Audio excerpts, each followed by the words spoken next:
Well, I was going to wait to make this video until Monday, but some keeps leaking everything. So I'm just going to go ahead and show you guys patch 112 leaked patch notes.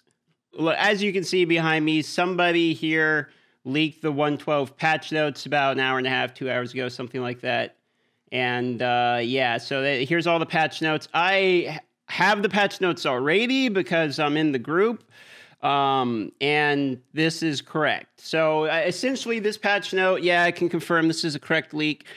So I'm going to go ahead and show you guys the actual patch notes here, that I was sent over. It's the exact same as this. So like, I'm not leaking anything. I'm just, cause the way this guy copy pasted it, but it's in a bad format. And then there's comments. So let me pull up here and I'll show you the patch notes and we'll talk about what's going to come in 112.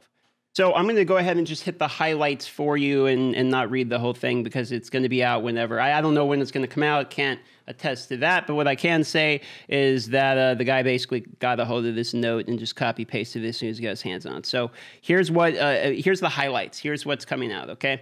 So there's the new platinum tier arena that's coming out. And essentially the way this is going to work, and you're welcome to read it here. I'll scroll so you can read it while I'm doing it. But essentially platinum tier is going to come out and work similar to other games with global ladders, where the very highest tier, meaning platinum in this case, is kind of their capstone, that's where it ends, is going to be made up of only a static number of players, meaning only 300 people at a time are going to be eligible to be in this spot, meaning anything above 3,200 points, you're in platinum, okay? But if the bottom person is 3,201 point, if someone goes 3,202, that bottom person's now still in gold 4, even though he has 3,202 points, and 3,203 is the new one. You get what I'm saying? Like, as it rolls down, you have to beat the person in the lowest amount in order to keep climbing. So the number no longer stops at 3199. You can just keep going, okay? And for that reason, that means this is actually really good for a number of reasons, okay? One of which, if you actually enjoy competitive PvP, you're going to be able to be in that top ladder if you're, if you're a well, basically, or you're a big enough, got big enough of a PvP account that you can actually compete against some of the top tier in the whole game, like the top characters in the whole game. Plus, it's going to show us what the actual best meta is. Is speed meta, as we all believe, currently the best meta? Because we're only playing against random people. We're not playing against other teams typically that are, within our bracket. We're just playing against random teams within, kind of the same MMR, but you're not really like playing. If I'm at 31.99, there's hundreds of, maybe thousands of other players at 31.99 in Gold 4. Now I'm actually going to be playing against like the best of the best, assuming I can get to that best of the best. So it's going to be interesting to see what the new meta and what rises to the absolute top of the teams. And I'm kind of glad I put Ethos lately because it's going to help me with that. Now, they do mention when you do reset, you'll be back down at Go Forward 2,900 arena points, and you have to climb back up there, and then there'll be a climb again. And they don't say anything about the arena points being paid out more often, which was one of our major complaints, but they do say the rewards are going to be significantly better. So if that holds true, this could be a massive buff to platinum tier in the arena, or just arena in general. I mean, PvP in the game, and hopefully the platinum medals are worth like 2 to 1 of the gold or something, because getting platinum medals to help grind through that Great Hall better could be a really big buff. Now, the other thing is new campaign difficulty, Nightmare Campaign. Now, the Nightmare Campaign is... I don't know anything about it. Like, I just found out about the patch notes, really, after...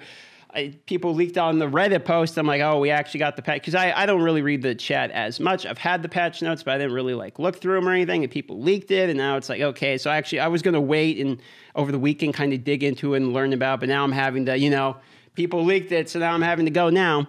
And as far as the new campaign goes, I don't know too much about this, to be honest. It's Nightmare Campaign difficulty. I'm not sure how much harder it's going to be. I don't have data on what rewards we're going to be getting, how much of experience bump up. Hopefully, it says it will, like never before, but the rewards will also greater. And we're not just talking about experience and silver alone. So that does mean it's going to be better, because they say it's greater and not just these. So those as well as other things, in which they mentioned additional campaign star pool. So hopefully we get another sacred shard, some books, maybe some gems, stuff like that, okay?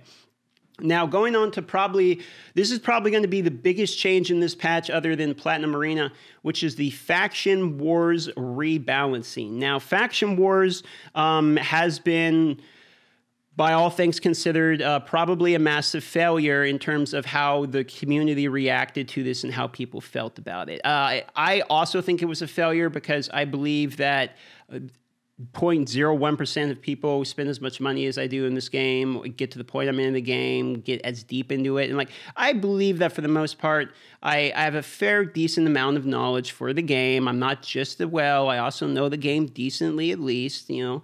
And it's still extremely difficult. Like, even clearing stage 15 is borderline impossible. And I have, like, triple Nethro, you know, Bad Okazar. And now if I built them all the way out with stun sets and all that stuff, I could probably do it. But the long and short of it is, as it is, it takes ridiculous requirements and people don't enjoy it, okay? That's the meat and bones of it. And this Faction Wars rebalance needs to change that. They need to address that. Now, it says here, just in general terms, basically, frequently cited issue with the feature has been high difficulty. We went ahead and rebalanced some of the stages to make them more manageable. Mind you, this is not going to turn into a walk in the park, but strong teams should have an easier time pushing forward to their respective crypts. We've removed rank 1 glyphs from stage 10 and 11, ensuring you get rank 2s at least from that point. So they're trying to make it, if you can get to 10 or 11, you can at least get slightly better rewards overall. It sounds like they're not trying to make it where everyone can clear up to 21 or even to 15. Only some people can. And they're trying to make it where most people probably farm the lower stages, I think is what they're going to do. There's some champion rebalancing here, which I'm not going to go in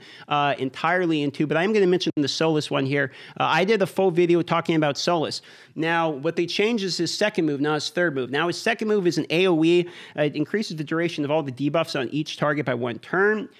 And this is what's new.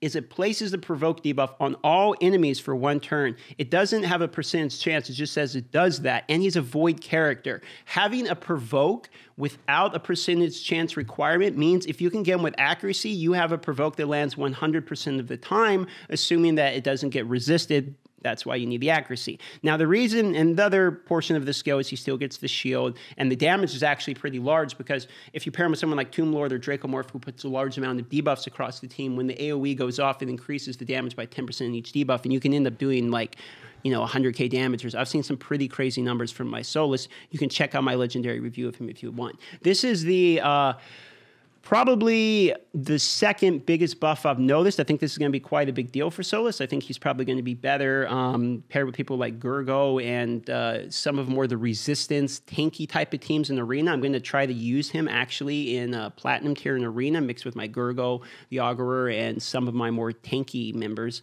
and kind of try that style of team with Valkyrie.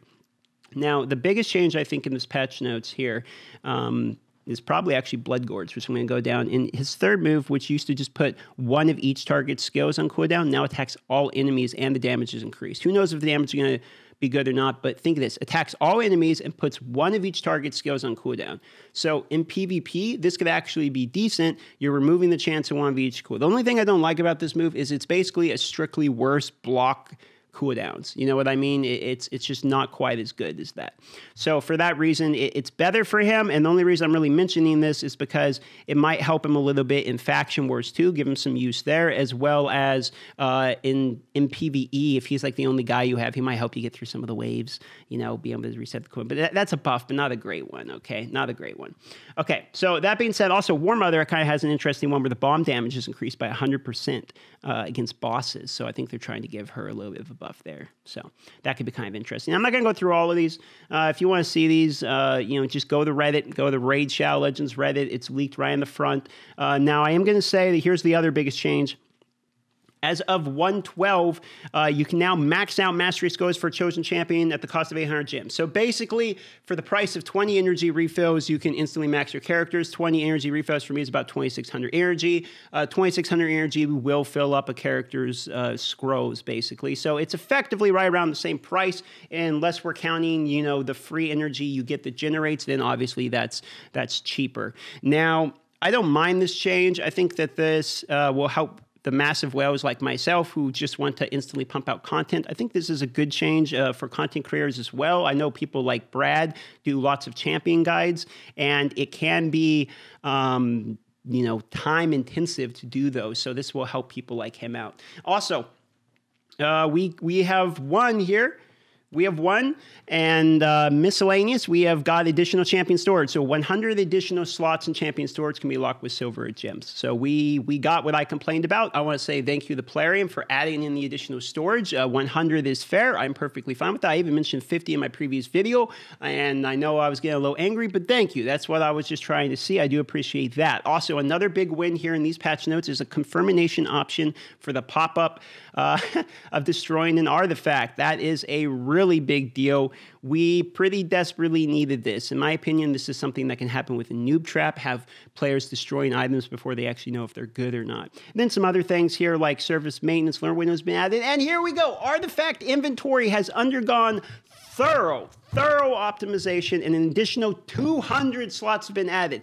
Thank you, Plarium. If this artifact inventory filtering is good when we get our hands on it, this is the best change added in the game since I've played. In my opinion, just from reading this, okay, this here, in addition with this, in addition, I actually really like this, with some of the buffs on the bad characters, plus the fact Faction Wars is getting rebalanced, new campaign difficulty, Platinum Arena tier. This is a good-ass patch, okay? and even not only that, but look at this. They also said here that, and don't worry about the bug fixes. I think this is actually coming away on a later one. I don't think these are accurate. But as far as, where is it? There's one other one here. That's kind of cool. Yeah, okay, so players who manage to take top place in the tournament global leaderboards will receive additional rewards now. Okay, this is something else that's minor. It's not going to happen for most of us. I mean, but people like Stu Gaming who like to grind the global leaderboards and get #1, they might actually get some additional rewards, so that's kind of cool too. But all of these changes, plus even down here, the battle engine was optimized and improved. A number of issues causing the game to crash were fixed. So they're going back and doing optimization changes. I've been highly critical last week. These are all the exact things I want to see in the game. Thank you, Plarium. Remember how I mentioned the 10 things that we wrote down? A lot of these that we wrote down happened. They actually happened. So maybe I was a little soon with my criticism, but I have to say thank you because these are good, big, game-changing changes. The only thing that has yet to be remained is seeing how it works in the actual game when we get our hands on it and the implementation of things like the artifact filtering. This is all good stuff, guys. This is all encouraging. I'm not shilling. I'm not selling out. You guys have seen me rage. I'm still going to go free to play for a while, but just until I see that these changes are as good as I want them to be, really, the filtering. But I'm really excited about the filtering. If the item inventory filtering is good, this is a huge change. This could be a huge patch and a really big deal of overall health of the game. So overall, I think Plarium deserves a little bit of applause on this patch. Thank you very much for actually doing something other than just pumping out paywall type of things. These are all good, healthy changes, and I think we can all find something very positive to say about this patch. So thank you guys for watching this video and seeing the breakdown, and enjoy patch 112 whenever it comes out, because this is going to be a good patch, guys. I'm excited for the future raid. Cheers.